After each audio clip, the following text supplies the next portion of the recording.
اس election کی وجہ سے لانگ ٹرم پلاننگ نہیں ہوئی، اور ڈیمز لانگ ٹرم پلاننگ ہوتی ہے، اور ملک جو بھی ملک ترقی کرتا ہے وہ ہمیشہ لانگ ٹرم پلاننگ سے کرتا ہے۔ اگر چائنا کو آج ہم دیکھتے ہیں کہ دنیا کی سب سے تیزی سے بڑھتی ہوئی اکنامک پاور اور سپر پاور بنے جا رہا ہے، تو چائنا کی اگر آپ ساری اسٹڈی کریں ڈیولپمنٹ کا جو ان کا جو ماڈل ہے وہ لانگ ٹرم پلاننگ کا ہے۔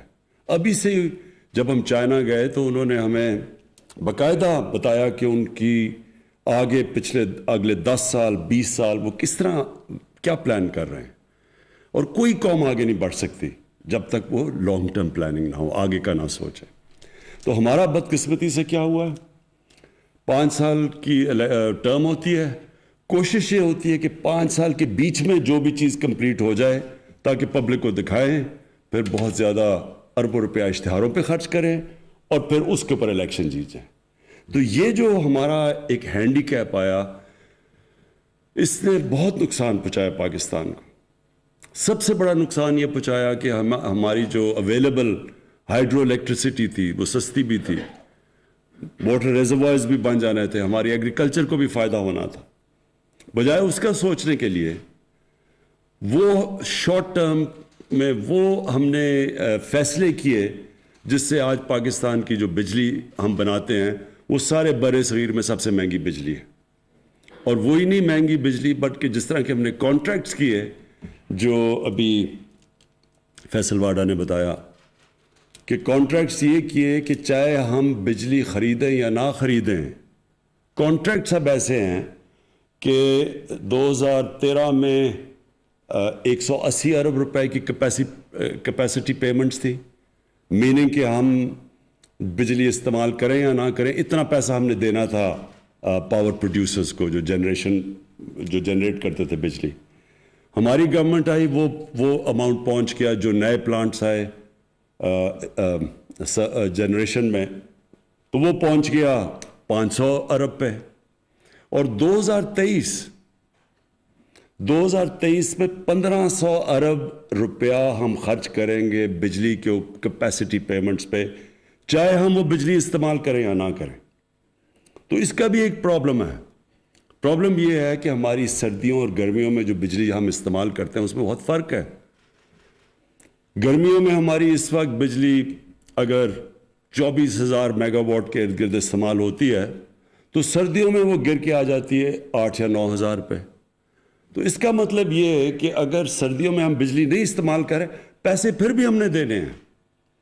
اس کی وجہ سے بجلی مہنگی ہو گئی ہے، اور پھر کئی کانٹریکٹس ہم نے کیے جس میں ہم نے بڑی مہنگی بجلی کانٹریکٹ کی دنیا کی مقابلے میں۔ تو یہ اس لیے ہوا کہ یہ ساری شارٹ ٹرمزم کے اوپر، اس میں کرپشن بھی تھی، شارٹ ٹرم سوچ تھی کہ ہم صرف اگلے الیکشن کا سوچیں اور پھر اس کے بیسس پہ الیکشن جیت کے تو پھر آگے چلیں۔ یہ جو ڈیمز ہم نے 50 سال کے بعد فیصلہ کیا 2 بڑے ڈیمز بنانے میں، جس میں ممن ڈیم پرابلی جلدی بھی بن جائے گا اور اس کا بہت بڑا امپیکٹ پڑے گا پشاور کے اوپر، اور پانی واٹر سپلائی کے اوپر، پانی کے آگے ہمیں جو پرابلمز ہوں گے، اور بجلی بھی بن جائے گی۔ یہ 50 سال کے بعد 2 ڈیمز بڑے بن رہے ہیں۔ اس سے پہلے ہمارے پاس تھے تربیلا اور منگلا، ہماری زندگی میں وہ بنے تھے، اور اس کے بعد کوئی ڈیمز نہیں بنے، حالانکہ پاکستان کا جو ہائیڈرو الیکٹریسٹی کا پوٹینشیل ہے وہ ہم سمجھتے ہیں تقریباً 50,000 میگا واٹ، 70,000 میگا واٹ کا پوٹینشیل تھا، جو کہ اگر ہم ٹائم ٹو ٹائم ڈیمز بناتے رہتے تو آج ہم اس سچویشن میں نہ ہوتے کہ ہماری جو انڈسٹری ہے اگر ہم اس کو سبسڈائز نہ کریں تو وہ مقابلہ ہی نہیں کر سکتی ہندوستان اور بنگلہ دیش کی انڈسٹری کا، کیونکہ وہاں کے بجلی کے ریٹس ہمارے سے کم ہیں۔ مجھے دوسری چیز اس کی، یہ جو 2 ہم بڑے پروجیکٹس کر رہے ہیں، اس کی کلین انرجی، ہائیڈرو الیکٹریسٹی صاف انرجی ہے، جو کہ آج کل کلائمیٹ چینج کے اندر بہت میٹر کرتی ہے، اور ہم پاکستان سب کو پتہ ہے کہ ہم بڑے ونریبل ہیں کلائمیٹ چینج۔ پاکستان کوئی دنیا کے 8 یا 9 نمبر پہ پاکستان کا ہے جو کہ سب سے زیادہ ونریبل ہے کلائمیٹ چینج پہ۔ تو ایک تو ہمارے لیے یہ بڑا امپورٹنٹ تھا کہ ہم کلین انرجی لے کے آئیں. دوسری چیز واٹر ریزروائر, جو کہ پانی بہت بڑا ایشو ہے. پاکستان ایک وہ ملک ہے جدھر آگے پانی کے ہمیں بڑے مسئلے مسائل آئیں گے, تو اس کی واٹر کی کنزرویشن اور ریزروائرز بنانا وہ ہماری بہت بڑی ضرورت تھی. تو دوسرا یہ کہ ہم پانی کو بھی پرزرو کر لیں گے, اور پھر اس کا امپیکٹ ایگریکلچر کے اوپر پڑے گا. تو میں اس لیے اس کے اوپر سٹریس کرنا چاہتا ہوں کہ یہ صرف اور صرف شارٹ ٹرم سوچ کی وجہ سے ہم نے وہ کام نہیں کیے, وہ پروجیکٹس نہیں بنائے جو کہ پاکستان کو, اگر 60s میں ہم بڑی تیزی سے آگے بڑھ رہے تھے تو ہمارے پاس سب سے سستی بجلی تھی, اور اس سستی بجلی سے ہماری انڈسٹری چل رہی تھی, اور بڑی دیر تک ہم اس ملک کو بڑا فائدہ ہوا سستی بجلی سے. لیکن جب 90s میں آ کے یہ جو تباہی مچی, اور پھر یہ جو ڈیکیڈ آف ڈارکنس ہے, یہ جو 2008 سے 2018 تک, جس کے اندر سارے ادارے تباہ ہوئے اور سارا جو پاکستان کے قرضے بڑھے, اور جو آج ہم سب کچھ ہمارے اوپر بوجھ پڑا ہوا ہے وہ پچھلے 10 سال کی قرضوں کا پڑا ہوا, سود دینا پڑتا ہے. میں صرف ایک لوگوں کے سامنے رکھ دوں, کیونکہ ہمیں بار بار میں سنتا ہوں جی کہ آپ نے بڑے قرضے بڑھا دیے پاکستان کے, ہمارے جو مخالف کہتے ہیں.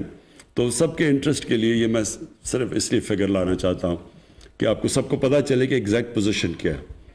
ہماری جو گورنمنٹ آئی تھی تو جو پاکستان کی لائبلٹیز تھی وہ 30,000 ارب تھی, اور جو پاکستان کے اوپر قرضے چڑھے ہوئے تھے وہ 25,000 ارب تھے. تو جب سے ہماری گورنمنٹ آئی ہے 2.5 سال میں, وہ 25,000 ارب سے قرضے گئے 36,000 ارب پہ. 11,000 ارب کے قرضے ہمارے دور میں بڑھے ہیں. لیکن اس کی بریک ڈاؤن آپ سب کو دے دوں. 11,000 میں سے جو 6,000 ارب روپے کے ہمیں قرضے لینے پڑے, وہ کون سے؟ وہ پرانے لیے ہوئے قرضوں کے اوپر سود دینے کے لیے. تو 6,000 ارب تو چلا گیا جو پچھلی گورنمنٹ سے قرضے لیے تھے ان کے اوپر سود دینے کے لیے. 3,000 ارب کیوں چڑھ گئے قرضے؟ کیونکہ روپیہ 105 سے گیا 160 تک, ڈالر گیا 105 سے 160 تک. تو جو وہ ڈالر کے اندر جو قرضے تھے وہ امیجیٹلی 3,000 ارب کا ہمیں کچھ کیے بغیر وہ صرف روپے گرنے سے وہ چڑھ گئے. اور وہ ہماری وجہ سے روپیہ نہیں گرا, روپیہ اس لیے گرا کہ جب ہمیں گورنمنٹ ملی تھی تو 60 ارب ڈالر کی امپورٹس تھی اور 20 ارب ڈالر کی ایکسپورٹس تھی. تو سب سے پاکستان کی تاریخ کا سب سے بڑا ٹریڈ گیپ تھا, اور جو کرنٹ اکاؤنٹ ڈیفیسٹ یعنی ڈالر کتنے اندر جا رہے ہیں اور باہر آ رہے ہیں 20 ارب ڈالر, جو بھی پاکستان کا تاریخی گیپ تھا. اس کی وجہ سے ظاہر روپے نے گرنا تھا, کیونکہ روپے ڈالر کم ہو گئے, ڈالر کی ویلیو اوپر چلے گی, روپیہ گر گیا. اور جب روپیہ گرا تو 3,000 ارب وہ چڑھ گئے تو 9,000 ارب ہو گئے. 2,000 ارب جو تھے اس میں سے 800 ارب روپیہ یہ جو کووڈ آیا, کووڈ کی وجہ سے ہماری کلیکشن کم ہو گئی, وہ 800 ارب روپے جو ٹیکس کلیکشن کم ہوئی وہ ادھر چلے گئے. اور باقی جو ہم نے پھر پیکج دیا ریلیف کا کووڈ کے لیے, جو ہم نے لوگوں کے لیے احساس میں پیسے بانٹے, تو وہ ہمیں وہ باقی ملا. تو میں صرف بریک ڈاؤن دے رہا ہوں کہ یہ قرضوں کا لوگوں کو پتہ چل جائے کہ یہ کیا لیگیسی تھی, کیوں ہم پرانے دور کی بات کرتے ہیں. اب میں بریفلی جو یہ فلم کے اوپر دیکھیں, میں یہ بار بار سنتا ہوں کہ جی پاکستان کا سافٹ امیج ہمیں کرنا چاہیے. سافٹ امیج کا کیا مطلب ہے کہ سافٹ امیج کیا کہ ہم کیا ہیں کہ ہمیں سافٹ امیج لوگوں کو دینا چاہیے؟ یہ کیوں ہم کہتے ہیں ہمیں سافٹ امیج دینا چاہیے؟ اور کیا پاکستان کا سافٹ امیج آ جائے گا تو کوئی دنیا ہمیں بڑا اچھا اوپر سمجھے گی؟ ہمیں اس طرح کی غلط فہمی میں نہیں پڑنا چاہیے. یہ احساس کمتری ہے. جب ایک قوم کے اندر کانفیڈنس چلا جاتا ہے تو وہ لوگوں کو خوش کرنے کی کوشش کرتے ہیں. ہمیں کبھی سوچنا نہیں چاہیے کہ ہم کچھ کریں گے. اگر مغرب چاہتی ہے کہ جی جو پچھلے جنرل مشرف کے دور میں جی انلائٹنڈ ماڈریشن, یہ ہم نے زندگی میں پہلی دفعہ لفظ سنا تھا, انلائٹنڈ ماڈریشن. کسی کو نہیں پتا کیا ہے انلائٹنڈ ماڈریشن. ساروں نے, زیادہ تر لوگوں نے اس کو یہ سمجھا کہ اگر جتنا ہم مغربی لوگوں کی طرح لگیں گے تو اتنا ہی ہم ماڈریٹ لگیں گے. تو لوگوں نے انگریزی بولنی شروع کر دی اور وہ انگریزی کپڑے، یعنی ساروں نے ویسٹرن کلوتھس پہننا شروع کر دیے، سب نے سوٹس پہن لیے، ہم ماڈریٹ ہو گئے. کیا یہ ہے ماڈریشن؟ سو یہ پلیز سمجھا، یہ احساس کمتری جب آپ میں کانفیڈنس چلا جاتا ہے تب ایک قوم ایسی حرکتیں کرتی ہے. ہمیں صرف ایک امیج پروموٹ کرنا ہے، ایک خوددار قوم جو اپنے پیر پہ کھڑی ہے، جس میں اپنے اندر کانفیڈنس ہے، جو بلیو کرتی ہے، اپنے فیوچر کے اندر بلیو کرتی ہے، وہ کسی کے اوپر ریلائی نہیں کرتی، کسی سے قرض یا بھیک نہیں مانگتی، تب دنیا عزت کرتی ہے. آپ ایک چیز یاد رکھ لیں کہ عزت تو اس انسان کی ہوتی ہے جو خوددار ہوتا ہے. آپ ایکسپیریمنٹ کر لیں، غریب سے غریب آدمی ہوگا جس میں غیرت اور خودداری ہوگی، آپ اس کی عزت کریں گے. امیر سے امیر آدمی بھی وہ جھکا ہوا ہوگا، کوئی دنیا میں اس کی عزت نہیں کرتا. تو ہمیں جس طرف جانا ہے، ایک خوددار پاکستان کی طرف جانا ہے. اور پھر جو بڑی سوچ رکھنے والا ملک ہو. دیکھیں، قومیں وہ بڑھتی ہیں جو بڑی سوچ رکھتی ہیں. انسان وہ بڑا ہوتا ہے جس کی سوچ بڑی ہوتی ہے. جو سوچتا ہی تھوڑا سا ہے، چھوٹی اس کی ڈریمز ہی تھوڑی سی ہیں، تو وہ کبھی بڑا انسان نہیں بنتا. کبھی اگر مثلا میں نے کرکٹر بننا ہے، تو اگر میری ڈریم ہے کلب کرکٹر ہی بننے کی ہے تو میں وہی بنوں گا. جتنی میری ڈریم بڑی ہوگی اتنی میری ایسپریشنز ہوں گی، اتنے اوپر جاؤں گا. تو قوم کو یہ نہیں سوچنا چاہیے کہ ہم دنیا کو خوش کرتے پھرے، جی سافٹ امیج بتائیں، جی ہم بھی بڑے. یہ ایسی پہلے ہم نے غلطی کی، کسی کی جنگ میں ہم نے شرکت کی، ہماری وہ جنگ ہی نہیں تھی، ہمیں اس پہ کبھی جانا ہی نہیں چاہیے تھا. پاکستان کا کیا تعلق تھا 9/11 کے ساتھ؟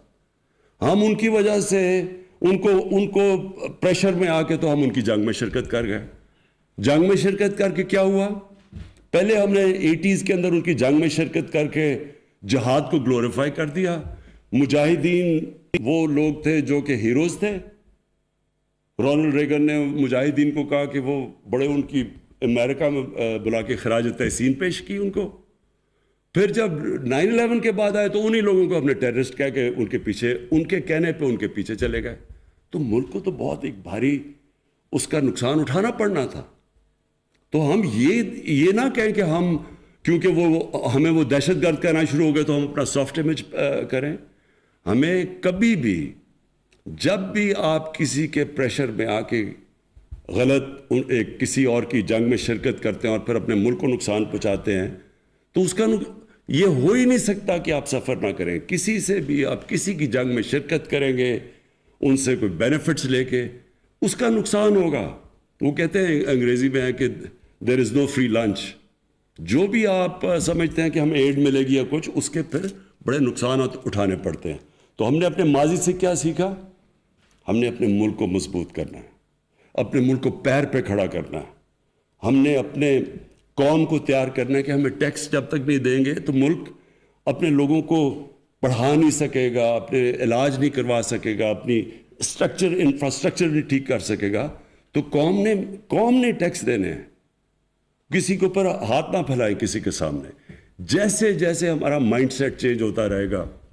میں آج آپ کے سامنے ایک وہ آدمی جس نے ساری دنیا دیکھی ہوئی ہے، جو پوٹینشل پاکستان میں ہے، شاید ہی دنیا میں کوئی ملک ہے جس میں اتنا پوٹینشل ہے. اللہ نے سب کچھ دیا اس ملک کو. ہم انڈر سیل کرتے ہیں اپنے آپ کو. ہم اپنے اندر بلیو نہیں کرتے کہ جی کوئی اور آ کے ہمیں اوپر لے جائے گا.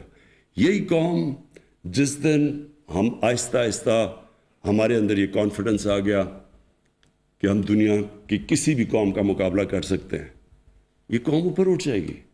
سب کچھ ہے یہاں، کوئی چیز، کسی چیز کی کمی اللہ نے نہیں دی. لیکن جب ہماری سوچ ہی یہ ہو کہ ہم نے، جب تک ہمیں باہر سے کوئی ہمارے سافٹ امیج کی وجہ سے کوئی لونز نہیں دے دیں گے یا کچھ نہیں کر دیں گے، ہم آگے نہیں بڑھ سکتے، تب تک قوم آگے نہیں بڑھے گی. اور یہ میں آپ کو بتاؤں کہ یہ جو ڈاکیومنٹری میں نے تھوڑی دیکھی، بالکل اس طرح کی آپ کو ڈاکیومنٹریز بنانی چاہیے.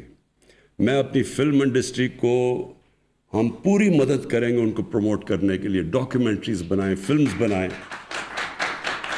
کیونکہ اس ملک میں اللہ نے ٹیلنٹ دیا ہے.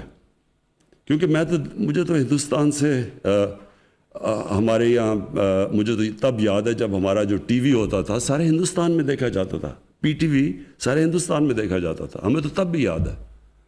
ہماری فلم انڈسٹری اچھی بلی چل رہی تھی, پیچھے رہ گئی. پیچھے میرے خیال میں بہت بڑی وجہ یہ تھی کہ وہ کاپی کرنا شروع کر دی ہندوستان کی فلمیں. دیکھیں ویلیو صرف اوریجنل کی ہوتی ہے, کاپی کی کوئی ویلیو نہیں ہوتی. لوگ تو وہ آگے بڑھتے ہیں جو اپنا راستہ نکالتے ہیں. آپ کاپی تو اچھی کاپی بن جائیں گے, اچھے سے اچھی آپ پکاسو کی کاپی کر لیں, اس کی کوئی ویلیو نہیں ہے. ویلیو صرف اوریجنل کی ہے. تو ہم نے اپنے بجائے اپنی اوریجنل تھنکنگ کرنے کے چیپ ہندوستان کی کاپیز شروع ہوگی, خود ہی اپنی فلم کو نیچے لے آئے. لیکن جو ہمارا پی ٹی وی تھا بڑے ہائی سٹینڈرڈ کا تھا. پھر جو ہمارے یہاں پرفارمنس میں نے دیکھے زبردست, کوئی مقابلہ نہیں کرتا تھا نصرت فتح علی خان کا. اور ہمارے جو یہاں کے یوتھ بہت ٹیلنٹ ہے, یہاں عاطف ہمارا بیٹھا ہوا ہے, اس کا کوئی وہاں مقابلہ نہیں کرتے. ٹیلنٹ ہے ہمارے لوگوں میں. ہم کرکٹ میں ہم ہندوستان 7 گنا بڑا ملک تھا. میں نے ہندوستان کے خلاف 24 ون ڈے میچ کیپٹن کیے ہوں گے, 19 جیتے ہم, 1 وہ ٹائی تھا. تو یعنی ہم ان سے ہمیشہ بہتر تھے. چھوٹا ملک تھا لیکن جب تک ملک کے اندر کانفیڈنس تھا ہر فیلڈ میں ہم ایکسل کرتے تھے.